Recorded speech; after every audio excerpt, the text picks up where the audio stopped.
പൊതുജനങ്ങളെ, സഹോദരി സഹോദരന്മാരെ, നമുക്കേവർക്കും അതീവ താല്പര്യമുള്ള ഒരു വിഷയത്തെ സംബന്ധിക്കുന്ന 2 പുസ്തകങ്ങൾ പ്രകാശനം ചെയ്യുന്നതിന് എനിക്ക് അനുമതി നൽകുക വഴി എന്നോട് DC ബുക്സ് കാട്ടിയ ഔദാര്യത്തിന് ആദ്യമായി അവരോട് ഞാൻ നന്ദി പറഞ്ഞുകൊള്ളട്ടെ. ഏറെ കാലിക പ്രസക്തിയുള്ള ഒരു വിഷയമാണിത്. കാരണം നമുക്കെല്ലാവർക്കും വാർദ്ധക്യത്തെ അകറ്റി നിർത്തണം എന്ന ആഗ്രഹമുണ്ട്. പക്ഷെ ആഗ്രഹം മാത്രം പോരാ, അതനുസരിച്ച് പ്രവർത്തിക്കുകയും വേണം. എങ്ങനെ പ്രവർത്തിക്കാം എന്ന് സൂചിപ്പിച്ചുകൊണ്ട് കായിക മേഖലയിലെ 2 പ്രശസ്തർ എഴുതിയ 2 പുസ്തകങ്ങളാണ് ഇവിടെ നിന്ന് പ്രകാശിപ്പിച്ചത്. ഒന്ന് ഗ്രെഗ് ചാപ്പൽ, എല്ലാവർക്കും അറിയാം. അദ്ദേഹം ഇന്ത്യയിലെ ഒരു വിവാദ നായകനായി എന്നത് ഒരു വശമെങ്കിലും നമുക്ക് തൽക്കാലം മറന്നിട്ട് ക്രിക്കറ്റ് രംഗത്തെ അതിമാനുഷ്യരിൽ ഒരാളായി ഗ്രെഗ് ചാപ്പൽ എങ്ങനെയാണ് ആരോഗ്യം നിലനിർത്തുന്നത്, എങ്ങനെയാണ് പ്രായമായാലും വാർദ്ധക്യത്തെ അകറ്റി നിർത്താൻ കഴിയുന്നത്, അതിനെന്തൊക്കെ കാര്യങ്ങൾ സ്വീകരിക്കണം, ഏതെല്ലാം ചിട്ടകൾ നാം പാലിക്കണം എന്ന് സൂചിപ്പിക്കുന്ന രസകരമായ ചെറിയ പുസ്തകമാണ് ഒന്ന്. മറ്റേത് എഴുതിയിരിക്കുന്നത് ഷെയ്ൻ ഗോൾഡ് എന്ന നീന്തൽ താരമാണ്. ഇപ്പൊ നമ്മളെല്ലാവരും ഈ കഴിഞ്ഞ ബീജിംഗ് ഒളിമ്പിക്സില് നീന്തലിൽ അത്ഭുതം സൃഷ്ടിച്ച 8 ഗോൾഡ് മെഡൽ മേടിച്ച ഒരു താരത്തെ പറ്റി വായിച്ചിട്ടുണ്ട്, ഹെൽത്തിനെ പറ്റി. പക്ഷേ 72 മ്യൂണിക് ഒളിമ്പിക്സ് സ്പോർട്സ് രംഗത്ത് പഠിച്ചിരുന്നവർക്കറിയാം, ഏവരെയും ഞെട്ടിച്ചുകൊണ്ട് കേവലം 15 വയസ്സുള്ള ഒരു ഓസ്ട്രേലിയൻ പെൺകുട്ടി 3 ഇനങ്ങളിൽ സ്വർണ്ണ പതക്കം നേടിയെന്ന് മാത്രമല്ല 3 റെക്കോർഡുമായിരുന്നു. എന്നാൽ 1000, 100 മീറ്റർ മുതൽ 1500 മീറ്റർ വരെ എല്ലാ ഫ്രീ സ്റ്റൈലിലും റെക്കോർഡ് അവരുടേതായിരുന്നു. ഇതിലൊക്കെ അത്ഭുതപ്പെടുത്തുന്നത് 16ാമത്തെ വയസ്സിൽ ഇവർ റിട്ടയർ ചെയ്യുകയും ചെയ്തു. ഈ ഒളിമ്പിക്സിൽ വരുന്ന കാര്യം അവർ നിർത്തി. അപ്പോൾ പലതുകൊണ്ടും ശ്രദ്ധേയായ ഒരു ഗ്രന്ഥകൃതിയാണ് ഈ എഴുതിയ ഷെയ്ൻ ഗോൾഡ്. ഏറ്റവും ഹൃദ്യമായ പുസ്തകം, നാം ഏവരും വായിക്കേണ്ട പുസ്തകങ്ങളാണ് 2. അപ്പൊ ഞാൻ പറഞ്ഞു, ആഗ്രഹം പോരാ, പ്രവൃത്തിയും വേണമെന്നാണ്. പലരും നമ്മുടെ യൗവനത്തില് നമ്മുടെ ശരീരത്തെ നിരന്തരമായിട്ട് പീഡിപ്പിക്കുകയാണ്. ഈ പുതിയ അർത്ഥത്തിലല്ല, പഴയ പീഡനത്തിന്റെ അർത്ഥത്തിലാണ് ഞാൻ സംസാരിക്കുന്നത്. ആവശ്യത്തിലേറെ ഭക്ഷണം കഴിക്കുക, ആവശ്യത്തിൽ കവിഞ്ഞ് മദ്യപിക്കുക, പുകവലിക്കുക, ഉറങ്ങാതിരിക്കുക, അമിത ഭക്ഷണം കഴിക്കുക, വഴിയോരത്ത് കാണുന്ന എല്ലാ ഭക്ഷണങ്ങളും ഫാസ്റ്റ് ഫുഡ് എന്ന നാവിന്റെ രുചി മാത്രം നോക്കി അനാവശ്യമായി ആഹാരം കഴിക്കുക, ഇങ്ങനെയൊക്കെ വ്യായാമം ചെയ്യാതിരിക്കുക. ഇങ്ങനെയൊക്കെ ഒരു 40 വയസ്സാകുമ്പോഴത്തേക്കും അത് നമ്മുടെ രീതി കൊണ്ടാണ്. 10 പേരുണ്ട് കാപ്പി കൊണ്ടുവരണമെങ്കിൽ വിത്തൗട്ട് എത്ര വേണമെന്ന് ചോദ്യമെന്ന് സർവ്വസാധാരണമായി കഴിഞ്ഞു.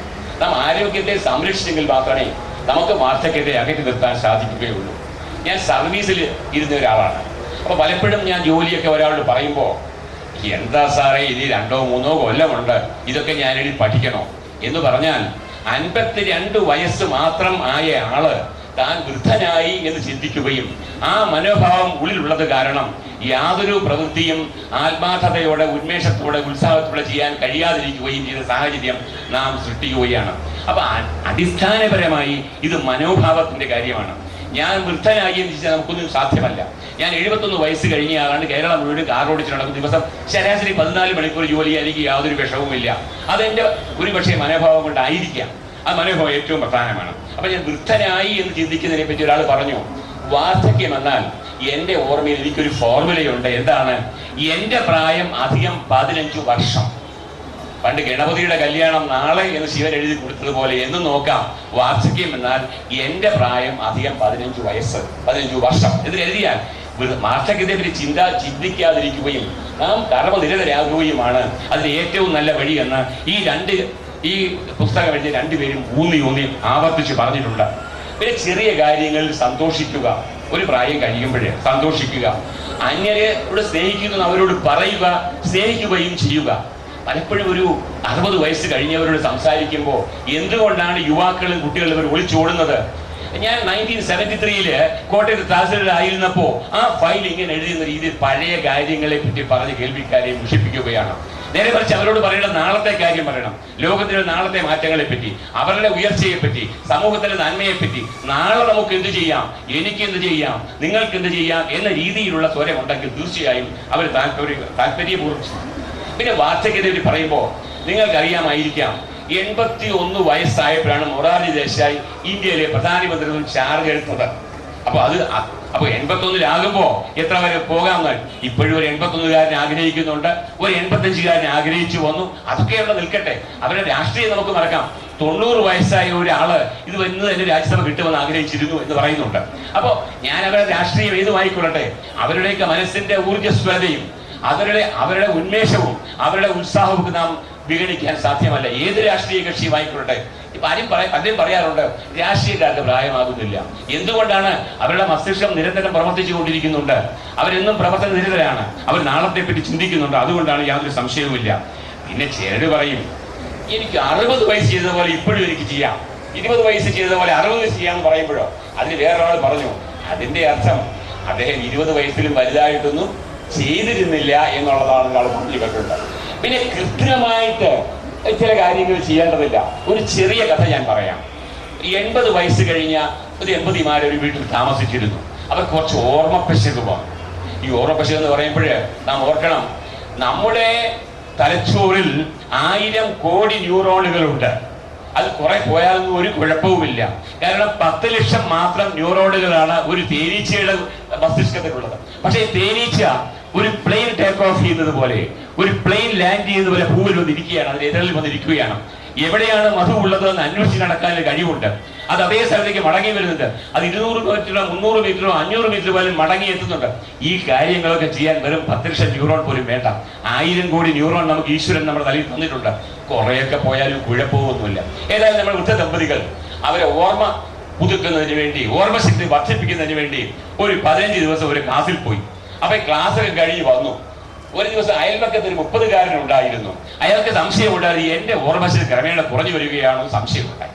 അപ്പൊ രാവിലെ ഇറങ്ങിയപ്പോ ഇദ്ദേഹം തോട്ടത്തിൽ കളിച്ചുകൊണ്ട് നിൽക്കുക ഈ വൃദ്ധൻ. അപ്പൊ ഈ അമ്മാവിന് ഈ ഓർമ്മ പുതുക്കാനൊക്കെ പഠിക്കും. പഠിക്കാൻ പോയി മോനെ, ഞാനൊരു 15 ദിവസം പഠിച്ചു.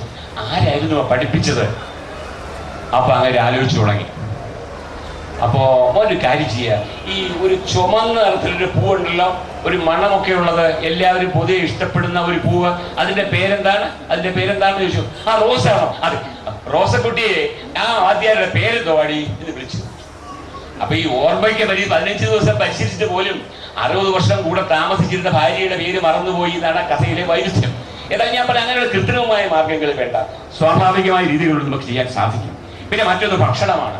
അത്ഭുതപ്പെടുത്തുന്ന ഒരു ശുപാർശ ഈ ഗ്രെഗ് ചാപ്പലിലെ പുസ്തകത്തിൽ എഴുതിയിട്ടുണ്ട്. സസ്യാഹാരമാണ് നല്ലത് എന്ന് വെച്ചിട്ടുണ്ട്. കൂടുതൽ സസ്യങ്ങളും പഴവർഗ്ഗങ്ങളും ഒക്കെ കഴിക്കണമെന്ന് പറയും. പലർക്കും ബുദ്ധിമുട്ടായിരിക്കാമെങ്കിലും അത് ഏറ്റവും നല്ലതാണെന്ന് അദ്ദേഹം പറഞ്ഞു വെച്ചിട്ടുണ്ട്. കാരണം മാംസത്തിലെ കൊഴുപ്പൊക്കെ വരുമ്പോൾ പിന്നെ അത് ഈ കൊഴുപ്പിനെ കത്തിച്ചു കളയുന്നതിന് വേണ്ടി നിരന്തരം വ്യായാമം ചെയ്യണം. അദ്ദേഹം പറയുന്ന ഒരു 20 മിനിറ്റെങ്കിലും ദിവസം നടക്കണം, ഓടുകയൊന്നും വേണ്ട, അത്രയെങ്കിലും ചെയ്യണമെന്ന് പറയും. ഇത് പറഞ്ഞാൽ ഉടൻ പലരും പറയും എനിക്ക് സമയമില്ല. നിങ്ങൾക്ക് സമയമുണ്ട്, ഏവർക്കും സമയമുണ്ട്. അതാണ് സമയ മാനേജ്മെന്റിനെ പറ്റി ആധുനിക മാനേജ്മെന്റ് വിദഗ്ധർ പറയും. അതിന് രത്ന ചുരുക്കം ഞാൻ പറയാം. ഒരു കാര്യം, നിങ്ങൾ ഓരോ ദിവസവും ചെയ്യുന്ന കാര്യങ്ങൾ എഴുതി നോക്കുക. പലപ്പോഴും പറയും ഈ 1 മണിക്കൂർ ഞാൻ ന്യൂസ് അവർ കാണുന്നുണ്ട്, ചിലത് ന്യൂസൻസ് അവർ എന്നും പറയാറുണ്ട്. ഏതായാലും 1 മണിക്കൂർ ഈ ന്യൂസ് അവറോ കാണുമ്പോൾ ഒരു കൊല്ലം നിങ്ങൾ 365 മണിക്കൂർ, 360 മണിക്കൂർ എന്ന് പറഞ്ഞതിനർത്ഥം 24 മണിക്കൂർ വീതമുള്ള 15 പൂർണ്ണ ദിവസം, 12 മണിക്കൂർ വീതമുള്ള ഒരു മാസം നാം ഇതിനു വേണ്ടി ഉപയോഗിക്കുകയോ വ്യർത്ഥമാക്കുകയോ ചെയ്യുന്നു, നിങ്ങളുടെ നിലയനുസരിച്ച്. അപ്പൊ സമയമുണ്ട്. അപ്പൊ നമ്മൾ പട്ടിക എഴുതി എങ്ങനെ ഓരോ ജോലിയും നാം വ്യാപൃതരാകുന്നത് കണ്ടെത്തുകയും ഉപേക്ഷിക്കാവുന്ന കാര്യം ഉപേക്ഷിച്ചാൽ നമുക്ക് നിശ്ചയമായും സമയം കണ്ടെത്താൻ സാധിക്കും. അപ്പൊ ഈ എക്സർസൈസിന്റെ കാര്യം ഏറ്റവും പ്രധാനപ്പെട്ട ഒരു കാര്യമാണ്. അപ്പോൾ ഞാൻ ദീർഘമായി സംസാരിക്കാനും 2 വിദഗ്ധ പ്രഭാഷകരുണ്ട്. അപ്പൊ അവരിതേപ്പറ്റി കൂടുതൽ സംസാരിച്ചേക്കാം. ഈ മിസ്റ്റർ റോയ് പറഞ്ഞ വിവാദത്തിൽ നിന്ന് കടക്കാൻ എനിക്ക് യാതൊരു അറിവും ഇല്ലാത്തതുകൊണ്ട് അതിലേക്കൊന്നും ഞാൻ കിടക്കുന്നില്ല. എൻ്റെ പുസ്തകത്തെ പറ്റി മാത്രമാണ് ഞാൻ പുസ്തകങ്ങളെ പറ്റി പറഞ്ഞത്. ഏതായാലും ഇതിനെ എനിക്ക് അവസരം നൽകിയ DC ബുക്സിനോട് ഒരിക്കൽ കൂടി നന്ദി പറയുന്നു. ഈ പുസ്തകങ്ങൾ 2ഉം ഔപചാരികമായി പ്രകാശനം ചെയ്തതായി നിങ്ങളുടെ അനുമതിയോടുകൂടി ഞാൻ പ്രഖ്യാപിക്കുന്നു. എൻ്റെ ഏറ്റവും ക്ഷമയോടെ കേട്ടിരുന്നങ്ങൾക്ക് എൻ്റെ നമസ്കാരം, നന്ദി.